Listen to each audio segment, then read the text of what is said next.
गांव की कच्ची गलियों में एक छोटा बच्चा जन्मा। नाम था अर्जुन। ना पैसा ना रौब, बस एक झोपड़ी और मां की ममता।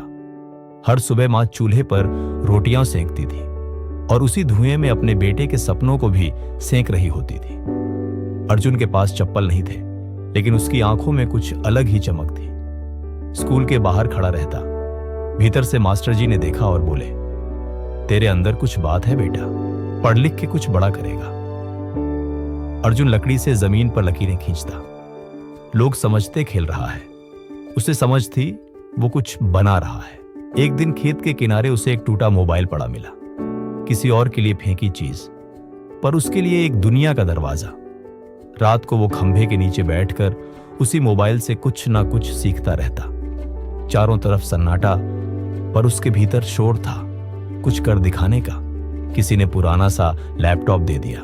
चलते चलते अटकता था, लेकिन अर्जुन नहीं अटकता था। दिन में बकरियां चराता और साथ साथ मोबाइल पर पढ़ाई करता। किताबें नहीं थी, पर जिद थी।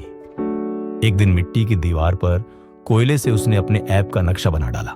न कागज न पेन, बस सपना था और हिम्मत। गांव के लोग हंसते, अरे पगला गया है क्या? पर अर्जुन के कान बंद थे। उसका मन बोल रहा था, बस चलते रहो। जब सब सो जाते, अर्जुन तब जागता। डिबरी की हल्की रोशनी में वो मेहनत की कहानी लिखता। और एक दिन उसी पुराने मोबाइल से उसने ऐप शुरू कर दी। गांव के किसान अब उसी से खेती की जानकारी लेने लगे। उन्हीं खेतों से निकला एक लड़का अब खेत वालों की मदद कर रहा था।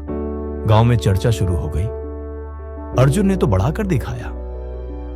एक दिन उसका नाम अखबार में आया। मां ने वो कागज उठाया, सीने से लगाया और चुपचाप रो पड़ी। शहर से बुलावा आया। कुछ लोगों को उसका काम पसंद आया था। अर्जुन ने कहा, अब वक्त है बाहर निकलने का। पहली बार पैंट शर्ट पहनी, खुद को शीशे में देखा। मन ही मन बोला, अब तू रुकने वाला नहीं है। मंच पर खड़े होकर कहा, मैं खेतों से आया हूं, लेकिन सोच हमेशा बड़ी रही।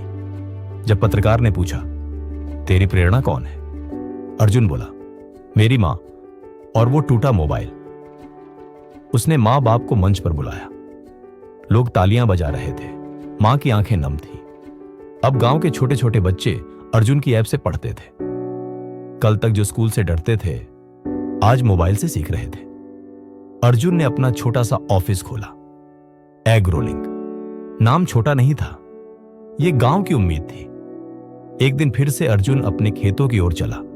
इस बार अकेला नहीं, अपने कामयाबी के साथ। झोपड़ी के सामने खड़ा होकर मुस्कुराया और बोला, यहीं से तो सब शुरू हुआ था।